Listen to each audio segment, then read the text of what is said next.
Study with concept के इस YouTube channel पर आपका बहुत बहुत स्वागत है। दोस्तों, हमारे द्वारा एक सीरीज़ चलाई जा रही है और इसी सीरीज़ में हमने सी सेट के लिए स्टार्ट किया है नंबर सिस्टम टॉपिक।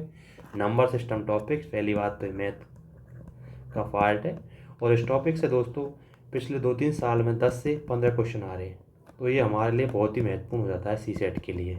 सबसे बड़ी बात तो अब दोस्तों इस वीडियो को स्टार्ट करने से पहले आपको बता देता हूँ कि इससे पहले 3 वीडियो आ चुके हैं, उनको आप देखें फिर स्टार्ट करें इस वीडियो को। और दोस्तों सबसे बड़ी बात है कि आप ये सारी वीडियो जो भी देखें आपको शुरू से देखो, सी सेट की हो, चाहे पॉलिटी की हो, चाहे इकोनॉमिक की हो, चाहे मंथली जो मैगजीन आई है इनकी हो, कोई भी वीडियो हो लगातार देखें आप दोस्तों। हम आशा करते हैं कि आपको ये बिल्कुल फ़ायदा आएगा। और सबसे बड़ी बात है कि सर का क्या है, शेड्यूल थोड़ा बिजी रहता है, तो इसलिए दोस्तों आप घबराओ मत, आपको पूरा जो सर ने बताया है उसी टाइम पर आपका कोर्स किया जाएगा दोस्तों। और सबसे बड़ी बात है कि आपको वीडियो देखना कंटिन्यूटी बना रखें। अब इसी को आगे बढ़ाते हुए नंबर सिस्टम को हम फिर से आज स्टार्ट करते हैं दोस्तों। जैसे कि संख्या क्या होती है, नंबर्स क्या होते हैं। तो दोस्तों संख्या 2 प्रकार की होती है। पहली बात तो वास्तविक और दूसरी होती है काल्पनिक। अब क्या है कि वास्तविक जो संख्या होती है दोस्तों ये भी 2 प्रकार की होती है, परिमेय संख्या और दूसरी क्या है, अपरिमेय संख्या। मैं आपको ये क्यों बता रहा हूं, क्योंकि इससे क्वेश्चन यूपीएससी ने पूछा है इसलिए दोस्तों। इसके अलावा परिमेय संख्याएं भी 2 प्रकार की होती हैं, एक तो पूर्णांक और एक भिन्न। इसी प्रकार दोस्तों अपरिमेय भी 2 प्रकार की होती है, जिनमें पाई और ये आता है ई। इसके अलावा √2 और √3 √5 जिनका मान पूरा नहीं आता है, तो ये अपरिमेय संख्या है। इसके अलावा दोस्तों जो पूर्णांक संख्या है ये 4 प्रकार की होती है, पूर्ण संख्या, प्राकृतिक संख्या, सम संख्या और विषम संख्या दोस्तों। अब दोस्तों स्टार्ट करते हैं प्राकृतिक संख्या से। प्राकृतिक संख्या भी 2 प्रकार की होती है दोस्तों, एक होती है भाज्य संख्या और एक होती है दोस्तों अभाज्य संख्या।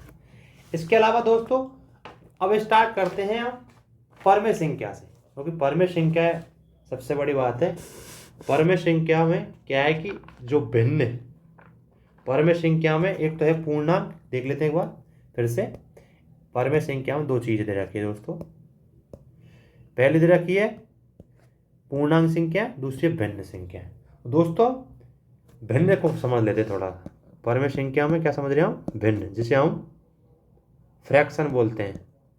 जो फ्रैक्शन होता है भिन्न, हिंदी में लिख देता हूँ एक बार, तो इंग्लिश में समझ लेना। फ्रैक्शन 3 प्रकार की होती है भिन्न, उचित भिन्न, अनुचित भिन्न और एक होती है मिश्रित भिन्न। ठीक है, ये समझ लिया आपने। अब स्टार्ट करते हैं दोस्तों कि जो पूर्णांक है उनमें पूर्ण संख्या स्टार्ट करते हैं, जिन्हें हम होल नंबर कहते हैं। होल ये होती हैं 0 से स्टार्ट होती हैं, 0 1 2 3 और ये होती हैं अनंत तक। ये अनंत का चिन्ह दोस्तों, अनंत तक। इसी प्रकार से प्राकृतिक संख्या जिन्हें हम कहते हैं नेचुरल नंबर, ये दोस्तों ये स्टार्ट होती हैं 1 2 3 4 और ये अनंत तक 1 से स्टार्ट होती है, जबकि पूर्ण संख्या 0 से स्टार्ट होती है। इसके बाद आता है पूर्णांक संख्याएं जिन्हें हम इंटीजर कहते हैं। तो दोस्तों ये ये होती है दोस्तों अनंत से -3 -2 -1 0 1 2 और 3। इसमें नेगेटिव और पॉजिटिव दोनों होते हैं दोस्तों। इसके अलावा दोस्तों उस दिन मैंने आपको बताया सम संख्या इवन नंबर, जिनमें 2 का पूरा भाग जाना चाहिए। सम संख्या में 0 भी होता है, +-2 +-4 +-6। प्लस माइनस ले करता हूँ दोस्तों, क्योंकि प्लस भी हो सकती है माइनस भी हो सकती है, ऐसी बात नहीं है कि ऐसा मतलब ये नहीं है। जैसे हम आगे बताएंगे इसके बारे में भी, प्लस माइनस का मतलब क्या है। विषम संख्याएं, विषम संख्याएं जिनमें 2 का पूरा पूरा भाग ना जाए, जिसमें 1, 3, 5, 7 ऐसे करके।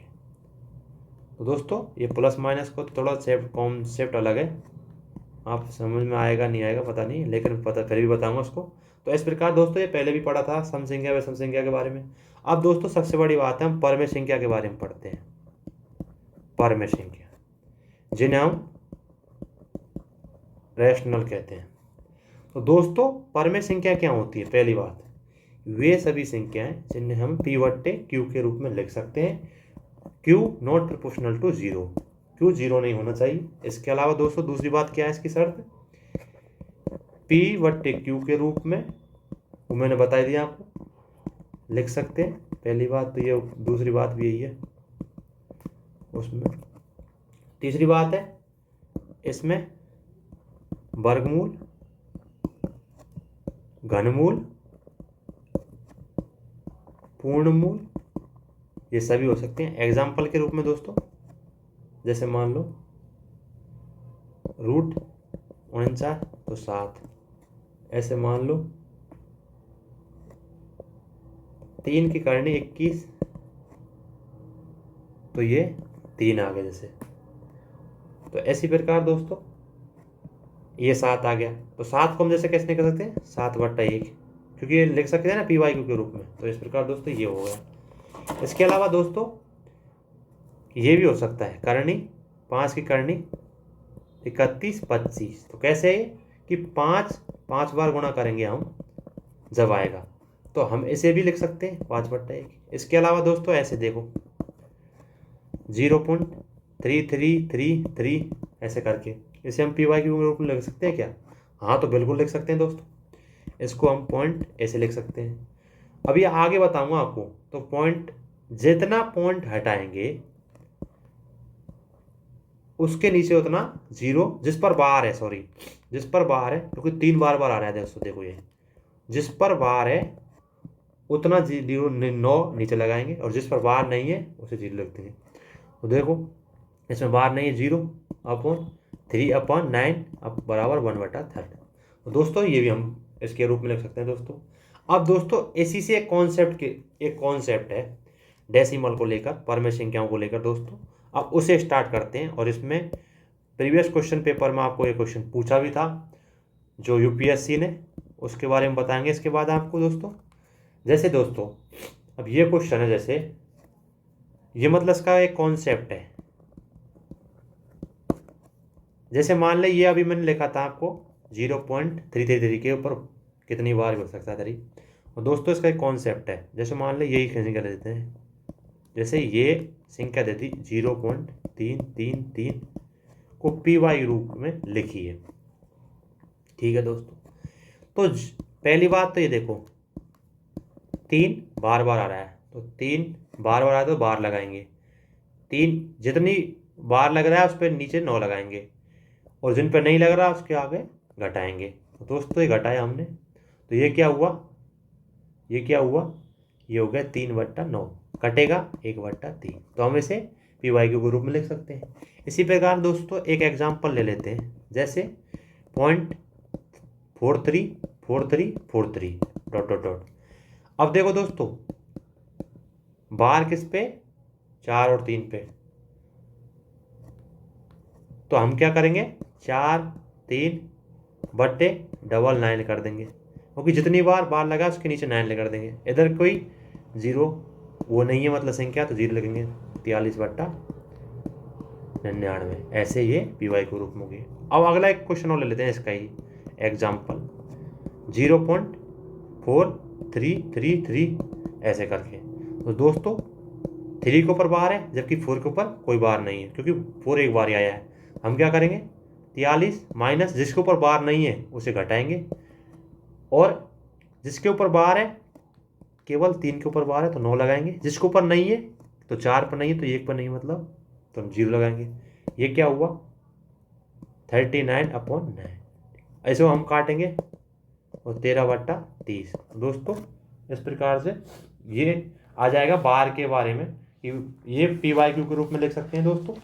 अब क्या करते हैं दोस्तों, हम ऐसा एक 2020 का क्वेश्चन है दोस्तों, 2020 का प्रीवियस ईयर्स का क्वेश्चन है, वो इसी के ऊपर है दोस्तों। तो हम इसे ले लेते हैं एक बार, एक मिनट दोस्तों,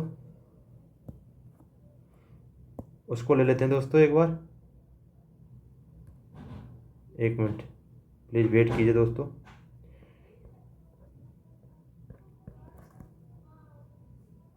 दो हजार 20 का पेपर है, उसमें सेम क्वेश्चन है दोस्तों।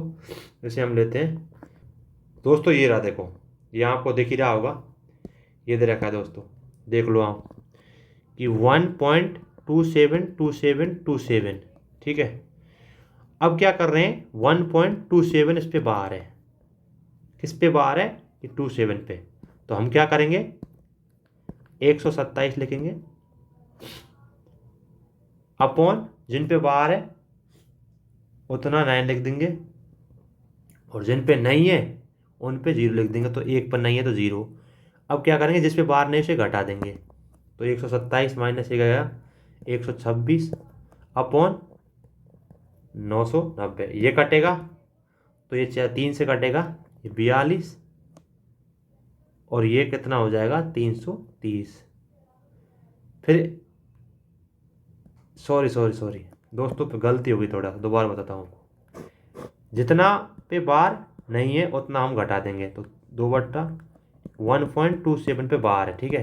तो हम क्या करेंगे, 127 लिखेंगे, एक घटाएंगे अपॉन जिन पर बार नहीं है, तो 2 पे बार नहीं है, 2 पे बार है, पर ये पॉइंट क्या है इधर की साइड, तो ये घटेगा नहीं दोस्तों, मतलब 0 नहीं लगेगा। ये घटा 126 अपॉन 99, अब ये कटेगा 3 से, तो 42 अपॉन 33, फिर 3 से कटेगा 14 अपॉन 11। तो दोस्तों इस प्रकार इसका आंसर आ गया बी। दोस्तों हमने एक कॉन्सेप्ट क्लियर कर दिया आपको, यदि ये कुछ कॉन्सेप्ट क्लियर नहीं हुआ तो फिर से आपको बताएंगे दोस्तों, ऐसी बात नहीं है। हम फिर से एक एग्जाम्पल के द्वारा आपको समझा देते थे दोस्तों। जैसा कि अब देखो दोस्तों, मैंने आपको ये क्वेश्चन अभी आपको एक प्रीवियस क्वेश्चन से ले लिया। जैसे अब एक क्वेश्चन आपको एक मतलब क्या बोलते हैं, एग्जाम्पल देते हैं फिर से एक, आप उसके आधार पर समझ जाओगे दोस्तों। जैसे एग्जाम्पल दे रहे हैं, जैसे एक और एग्जाम्पल ले लेते हैं, एक और एग्जाम्पल ले लेते हैं दोस्तों। देखो एक कलर चेंज कर लेते हैं, आपके समझ में आना चाहिए दोस्तों। जैसे एग्जाम्पल ले लिया कि 0.16166 ऐसे करके ये है। तो देखो दोस्तों किस पे बार है, 6 पर तो बार है, ठीक है। हम क्या करेंगे, जिस पे बार है उसके तो उतने तो 0 लगा देंगे, जिस पे नहीं है उसको 0 लगा देंगे, -1 इस पर बार नहीं है, तो 15 अपॉन 90 क्या हो गया, 1/6 बार कट गया। दोस्तों ये तो आपने समझ लिया, ये क्वेश्चन आया है, हमने कर भी देंगे। लेकिन दोस्तों क्वेश्चन क्या पूछेगा, ऐसे ही यही संख्या दे दी, मान ले ये दे दी, हमने कर भी दिया। अब कह देगा P+Q का मान बताइए। तो दोस्तों जैसे लास्ट में ये आया 1/6, तो हम क्या है P/Q के रूप में लगे, तो 1/6, तो 1 + 6 = 7, तो P/Q के रूप में ये आ गया दोस्तों। इसका योग आ जाएगा, P+Q का योग आ जाएगा दोस्तों। तो ऐसे दोस्तों, ऐसे इसका आंसर निकल जाएगा। और ये क्वेश्चन 2020 में प्रीवियस क्वेश्चन पेपर है हमारा C-सेट का, उसमें आपको बता भी दिया दोस्तों। अब दोस्तों उस दिन मैंने आपको अभाज्य संख्या के बारे में बताया था, आज फिर से बता देता हूँ। थोड़ा इसके क्या है, नोट है थोड़े, मतलब इसको समझना होगा दोस्तों। अभाज्य संख्या है, तो इसमें कुछ फैक्ट में मतलब याद रखने वाले हैं आपको दोस्तों। अभाज्य संख्याएं वो होती हैं जिनमें केवल 2 खंड हो, मतलब एक तो स्वयं का भाग जाना चाहिए और इसके अलावा किसी का भाग नहीं जाना चाहिए। तो दोस्तों जैसे मान लें अभाज्य संख्या, पहली बात तो नोट लिख लेते हैं हम, आप भी लिखना दोस्तों से। एक न तो भाज्य, एक जो है न तो भाज्य और न ही अभाज्य है। अगर आपसे पूछ ले एक क्या है, न तो भाज्य नहीं अभाज्य। अब देखो दूसरा नोट लिखो कि प्रथम भाज्य संख्या 4 है। तीसरा नोट लिखो कि प्रथम अभाज्य संख्या 2 है। चौथा नोट लिखो कि प्रथम 9 अभाज्य संख्याओं का योग कितना है, तो 100 है। बताऊंगा कैसे आपको। जैसे 2 अभाज्य संख्या लिख देते हैं, 2 + 3 + 5 + 7 + 11 + 13 + 17 + 19 + 23, तो ये टोटल होंगी 100 कि 9 संख्याएं अभाज्य संख्याएं जिनका योग कितना हो रहा है, 100 हो रहा है दोस्तों। अब क्या है कि हम, ये तो बात आ गई, ये हमको क्या है थोड़ा सा जब हम एवरेज पढ़ेंगे तो हमारे काम आएगा दोस्तों। तो दोस्तों क्वेश्चन कैसे आएगा, जैसे एक नोट और लगा देता हूँ आपको, एक और नोट है, इसको और लिख लीजिए आप दोस्तों। ये ज़रूरी चीज़ें बता रहा हूँ, ये क्या है कि नंबर सिस्टम से अलावा जब हम एवरेज पढ़ेंगे तो एवरेज में भी आएगी दोस्तों। तो देखो 1 से और 25 तक पहले लिख देते हैं अभाज्य संख्या कितनी है, फिर लिखते हैं योग, फिर लिखते हैं औसत। ठीक है, क्योंकि औसत में भी काम आएगा। फिर लिखा देंगे आपको अभाज्य संख्या 9 और योग है 100, तो 100/9 ऐसे करके आप निकाल लेना दोस्तों। ऐसे औसत को 1 से और 50 तक ये 15 संख्याएं और इनका योग है 328 और औसत है 328/15, ये भी आपको निकालना है। 1 से 75 के बीच में अभाज्य संख्या 21, योग है 712, तो 712/21 ये उसका औसत आ जाएगा दोस्तों। 1 से और 100 के बीच में अभाज्य संख्याएँ 25 और इनका योग है 1060 और 1060/25 इसका औसत आ जाएगा दोस्तों। और दोस्तों ये पहली बात तो ये हो गई सबसे बड़ी बात, ये नोट है, मतलब आपको याद कर लेना है थोड़ा सा कि अभाज्य संख्याएं 1 से 25 के बीच में कितनी अभाज्य संख्या है, तो आप सीधा बता देना कि 9 है। योग कितना है, तो 100। मान लिया क्वेश्चन आ जाए ऐसे करके तो आपको सीधा याद रहेगा दोस्तों। इसके अलावा सबसे बड़ी बात क्या है, एक और नोट लिखो आप, क्योंकि महत्वपूर्ण चीज़ें हैं कि 3 अंक की है सबसे छोटी संख्या 101 है और 3 अंकीय सबसे बड़ी संख्या 997 दोस्तों। तो ये क्या नोट आपको थोड़ा याद रखना पड़ेगा दोस्तों। इसके अलावा दोस्तों हम अब क्या प्रीवियस क्वेश्चन पेपर लेते हैं, उनके आधार पर आपको बताएंगे कि कितनी महत्वपूर्ण है। अब दोस्तों हम प्रीवियस क्वेश्चन लेते हैं, आपको सभी समझ में आएगा इस बारे में। और दोस्तों हम लेते हैं 2020 का पेपर है, ये ले लिया हमने, 2020 का पेपर है। कैसे क्वेश्चन आए इसमें ये बता दिया आपको। ये वाला जो पेपर है इसका ये वाला क्वेश्चन तो आपको बता दिया दोस्तों। तो दोस्तों इसमें 9 नंबर का क्वेश्चन है, 9 नंबर का क्वेश्चन निकाल रहा हूँ आपको दोस्तों। तो बताएंगे कि किस प्रकार का ये क्वेश्चन है इसमें नंबर सिस्टम को लेकर के। और सीधे से क्वेश्चन है, अगर आपको समझ में आ जाएगा दोस्तों तो फिर आप भी कहेंगे कि कितना सीधे क्वेश्चन है, क्योंकि नंबर सिस्टम समझने की चीज़ थोड़ी सी। जैसे दोस्तों ये 9 नंबर का क्वेश्चन दे रखा है 2020 का, आपको बता देता हूँ। पहले हमने दृष्टि के पेपर को डाउनलोड किया है 2020 के को, देख लो दोस्तों, ये 702 और 2020 का क्वेश्चन पेपर है। अब देखो दोस्तों 9 नंबर का क्वेश्चन है, इसमें उसको निकालते हैं। जैसे 9 नंबर का दे रखा है कि माना कि P, Q, R और S इस प्रकार प्राकृतिक संख्या है कि P - 216 बराबर P - 216 बराबर Q + 217 बराबर R बराबर R - 218 बराबर S + 219। तो दोस्तों आपको प्राकृतिक संख्या के बारे में मैंने बताया था अभी इससे पहले।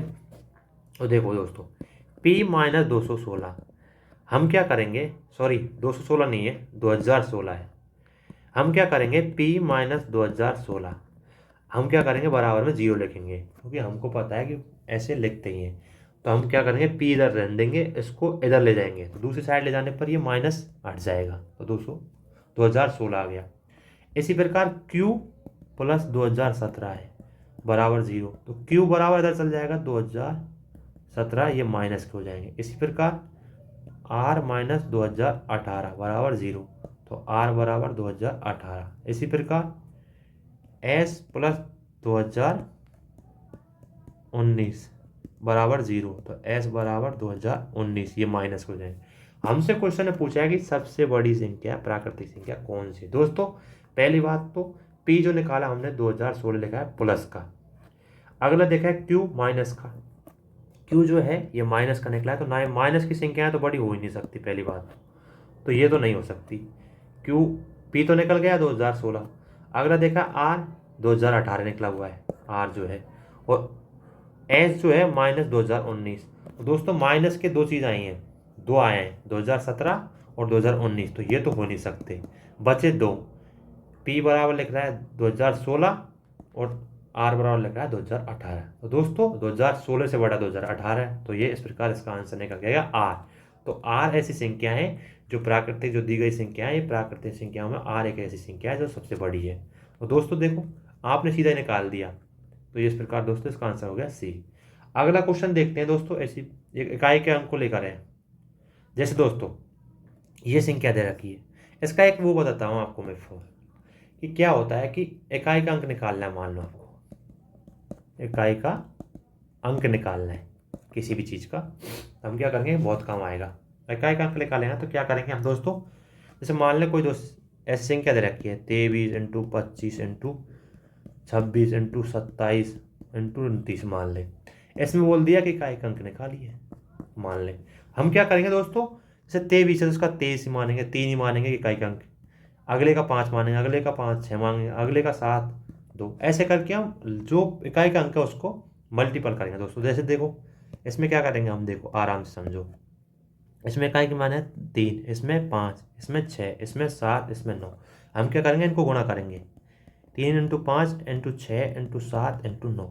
अब इसको करो 15, इसमें अब देखो 15 हो गया, इसमें किया 15, इसमें फिर इसको करेंगे केवल इंटू 6 0। अब क्या करेंगे 0 इंटू 7 इंटू 9। अब जीरो के पास जितने भी गुणा करेंगे तो जीरो ही माने जाएंगे। तो इस प्रकार दोस्तों ये इकाई का अंक आ गया। ऐसे ही देखो दोस्तों, अब इस क्वेश्चन को देखते हैं। ये क्वेश्चन मतलब नॉर्मल क्वेश्चन है, इसको समझना होगा। जैसे मान लीजिए संख्या दे रखी है, ये दे रखा है कि कोई स्टार करके ये दे रखा है, इस किस अंक को दर्शाता है ये दे रखा है, ठीक है। हम क्या सबको धरेंगे, ऐसे सबको रख देते हैं एक बार। जैसे 2, ये हो जाएगा 1 2 2 रख रहे हैं सब स्टार की जगह, इसको मान 5 2 2 2 2 1, और मान ले ऐसे कर ले, मान रहे हैं हम 2, ठीक है। हम क्या जोड़ेंगे इसको, ठीक है। अब देख लो 2 2 4 2 6 2 8 1 9, तो ये तो नहीं है क्योंकि ये स्टार का मान 2 ही होना चाहिए, तो ये तो नहीं है दोस्तों। इस प्रकार अगला देख लो, अगला रखते हैं हम 3, ठीक है। 3 रख दिया, फिर हमने ये रख दिया, फिर 3 रखा, फिर 3 रखा, फिर 3 रखा। देखो दोस्तों फिर जोड़ो, 3 3 6 3 3 9 3 चौक 12 13 को 3 को लगे, ठीक है। 3 आ रहा है, ठीक है, क्योंकि स्टार का मान 3 आ रहा है अभी भी। 3 3 6 6 और 1 7 7 एक बार 2 बार कर लेते हैं, ऐसे लगी 1 3 3 6 3 3 9 3 चौक 12 13 ऐसे लगी 1, ऐसे ही 3 3 6 और 5 11 12 और 13। और दोस्तों ये आ गया सीधा आंसर कि ये 3 का मान रखेंगे तब आएगा ऐसे। तो ये क्या है, मान रखे हमने सीधा ही। तो इस प्रकार दोस्तों इसका आंसर निकला इकाई अंक को लेकर कि किस अंक को दर्शाता है, ये हमने बता दिया दोस्तों। अगला क्वेश्चन देखते हैं, 29 नंबर क्वेश्चन है, और ये भी 2020 के जो पेपर है उसमें ही आया है, 2020 वाले पेपर में आया है दोस्तों। 29 नंबर क्वेश्चन है, आपको बता देता हूँ। देखो दोस्तों 29 नंबर क्वेश्चन अभाज्य संख्या और भाज्य संख्या को लेकर, ठीक है। दो कथन है S1 और S2 नीचे दिए गए हैं और इनको उपरांत एक प्रश्न पर दिया गया है। ये ऐसे क्वेश्चन आजकल ज़्यादा आ रहे हैं दोस्तों, 2022 में भी आए थे, 2021 में भी आए थे, 2020 का क्वेश्चन पेपर दिखाई रहे हैं आपको। दे रखा है S1 n एक अभाज्य संख्या है, ठीक है। अगला कथन दे रखा है n 4 से विभाजित है और 1 इसका शेषफल आता है, ठीक है।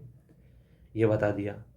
प्रश्न दे रखा है यदि n 10 और 20 के बीच में एकमात्र प्राकृतिक संख्या है तो n का मान क्या होगा। दोस्तों सबसे बड़ी बात है कि ऐसी संख्या ढूंढो, अभाज्य संख्या, जिसमें 4 का भाग देने पर शेषफल 1 आना चाहिए। तो हम क्या 10 के और 20 के बीच में ढूंढना है हमको, ठीक है, 10 से और 20 के बीच में। जैसे मान लें 10 के बाद 11 आएगा, 11 में 4 का भाग जाएगा, फिर 1 नहीं आएगा, 12 में आएगा, पूरा भाग जा रहा है, 13 लेते हैं, 13 में 4 का भाग दिया, शेषफल 1 आया, ठीक है, ये बात तो ठीक है। इसके अलावा और देख लेते हैं, 14 नहीं, 15 नहीं, 16 नहीं, 16 में पूरा जा रहा है, 17 लेते हैं, 4 का भाग दिया, क्या हुआ, 1 बचा। तो और बाकी 20 तक कोई ऐसी संख्या है नहीं है, तो क्या संख्या आ गई, 2 आ गई, 13 और 17, जिसमें हम 4 का भाग देने पर शेषफल 1 आ रहा है, ठीक है। अब क्वेश्चन को पढ़ते हैं, मतलब क्वेश्चन को फिर से पढ़ते हैं। 10 से 20 के बीच में एकमात्र ऐसी प्राकृतिक संख्या है तो n का मान क्या होगा, ठीक है। अब देखते हैं फिर इसके निम्नलिखित में से कौन सा उपयुक्त कथनों में से प्रश्न का सही उत्तर दे रहा है। S1 अकेले ही प्रश्न का उत्तर देने के लिए पर्याप्त है, तो ये तो बात गलत है, क्योंकि अभाज्य संख्या थे, लेकिन हम अब आगे कैसे करेंगे कि अभाज्य संख्या, जब भी बताना पड़ेगा तभी तो, ये गलत। S2 अकेले, ये भी गलत, क्योंकि बताना पड़ेगा, पहले हम बताना है ना अभाज्य संख्या। अगला देखा है दोनों कथनों S1 और S2 एक साथ प्रश्न का उत्तर देने के लिए पर्याप्त है, किंतु न तो 1 और न ही 2 प्रश्न का उत्तर देने के लिए पर्याप्त नहीं, तो ये गलत बात है, दे सकते हैं उत्तर तो, लेकिन अगला दे रखा है S1 और S2 एक साथ प्रश्न देने को उत्तर देने के लिए पर्याप्त नहीं है। क्यों नहीं है, ये बात सही है, क्यों नहीं है, उसने बोला है कि n 10 और 20 के बीच एकमात्र प्राकृतिक संख्या है, जो n का मान आया हमारा 13 और 17, तो एकमात्र तो नहीं है, 2 है। इस प्रकार दोस्तों इसका आंसर आ गया डी। ऐसे दोस्तों इसका आंसर आ गया। ऐसे क्वेश्चन आते हैं, आप थोड़ा समझेंगे तो इसका क्वेश्चन आंसर निकाल सकते हैं। ये 29 नंबर क्वेश्चन था ना, तो अगला देखते हैं हम 37 नंबर क्वेश्चन है इसी पेपर में दोस्तों, 37 नंबर का पेपर क्वेश्चन। देखो दोस्तों ये क्वेश्चन थोड़ा ऐसा है, ये विभाजकता के नियम जो बताया था हमने उससे लेकर है। अब क्या है दोस्तों, इसको हम समझना पड़ेगा थोड़ा, आपको बता देते हैं फिर से। 1 से और 100 के बीच कितनी ऐसी पूर्ण संख्या है जिनके एक अंक 4 है लेकिन 4 से विभाज्य नहीं है। तो दोस्तों सबसे बड़ी बात है कि हम ऐसी संख्या के बारे में थोड़ा जान लेते हैं। पहली बात तो है, जैसे मान लें हम 4 से स्टार्ट करते हैं, 4 के बाद 14 आता है, 14 के बाद 24 आता है, 24 के बाद 34 आता है, 34 के बाद 44, 44 के बाद 54, 54 के बाद 64, 64 के बाद 74, और 74 के बाद आता है 84, 84 के बाद 94, ठीक है। ये तो हो गई बात सही है, लेकिन इसके अलावा और भी चीज़ें आती हैं, जैसे 41, 42, 43, 44 तो ले लिया हमने, 45, 46, 47, 48 में जाता है पूरा, तो ये रख लेते हैं एक बार, हो जा 49, ठीक है। ये संख्या है, लेकिन हमको निकालने की 4 अंक हो लेकिन 4 से विभाज्य नहीं हो, तो 4 में पूरा भाग नहीं जाना चाहिए। दोस्तों हम पहले इसको समझ लेते हैं। देखो तो 4 है, इसमें पूरा भाग जाता तो ये नहीं होगी, 14 होगी, 24 भी नहीं होगी, 4 से भाग जा रहा है, 34 होगी, 44 भी नहीं होगी, 54 ये होगी, अगली ये नहीं होगी, 74 ये होगी, ये नहीं होगी। अब इसे देखते हैं, ये होगी। अब देखो दोस्तों कितनी संख्या है अब तक, एक संख्या 14 वाली, 34 वाली, 54 वाली, 74, 94, ठीक है। तो 1 2 3 4 5, ठीक है। अब देखते हैं 41 के बाद, जैसे 41 में 4 है पर ये भाग नहीं जा रहा, ऐसे करके देखते हैं दोस्तों। तो 1 ये हो गई, 42 भी हो गई, 43 भी हो गई, 45 हो गई, 46 हो गई, 47 हो गई, 48 नहीं होगी क्योंकि 4 का पूरा हो जा रहा है, 49 होगी। तो दोस्तों जो हो चुकी हैं, मतलब जिन्हें पूरा भाग जा रहा है उसको हटा देते हैं हम दोस्तों। जैसे 48 हमने हटा दिया, ठीक है। इसके बाद हमने 4 हटा दिया, ठीक है, 24 हटा दिया, 44 हटा दिया, 64 हटा दिया, 84 हटा दिया, ठीक है। अब ये बची संख्या ये है, तो फिर से गिन लेते हैं दोस्तों। तो 1 2 3 4 5 6 7 8 9 10 11 और ये 12। तो दोस्तों ऐसी संख्या कितनी है जो 4 से भाग नहीं जा रहा लेकिन 4 अंक आ रहा है 1 से और 100 के बीच में, तो ऐसी संख्या 12 है। तो दोस्तों हमको क्या है कि ऐसी संख्या हमको लिखनी पड़ेगी, थोड़ा समझना पड़ेगा कि कैसे कैसे आती है। जैसे मान ले ये क्वेश्चन ऐसे करके नहीं, ऐसे क्वेश्चन ये नहीं होता। मान ले क्वेश्चन को थोड़ा घुमा देते हैं हमें भी, कि 1 से और 100 के बीच ऐसी कितनी संख्याएं हैं जिनके मध्य जिन ऐसी पूर्ण संख्याएं कितनी है जिनमें अंक 4, जो जैसे 4 दे रखा है तो उसमें दे रखा है वो 5 है, लेकिन 5 से विभाजन नहीं है। तो ऐसे ही उसको लेंगे हम, जैसे 5 ले लेंगे, 15 ले लेंगे, ऐसे करके निकल जाएंगे। लेकिन 51 वाले उसमें आएंगे हम, जब 51 लेंगे, 52 लेंगे, 53 लेंगे, ऐसे करके लेंगे दोस्तों। तो इस प्रकार दोस्तों इसका आंसर आ गया 12 ऐसी संख्याएं जिनमें 4 अंक तो है लेकिन 4 का पूरा पूरा भाग नहीं जाता। ठीक है, 37 क्वेश्चन हो गया है। अब देखते हैं 53 क्वेश्चन दे रखा है इसमें दोस्तों। ये हमने कर ही लिया था, वो डेसिमल को लेकर था। ठीक है, अब है अगला क्वेश्चन देखते हैं। 37 हो गया, 40, जैसे ये देखते हैं 54 नंबर क्वेश्चन है ये दोस्तों। ये भी एक भाजकता के नियम को लेकर ही है, थोड़ा समझना होगा, कॉमन सेंस क्वेश्चन है कि 4 अंकों की सबसे छोटी संख्या कौन सी है जिसे 3, 4, 5, 6 से विभाजित करने पर प्रत्येक 2 शेष बचता है।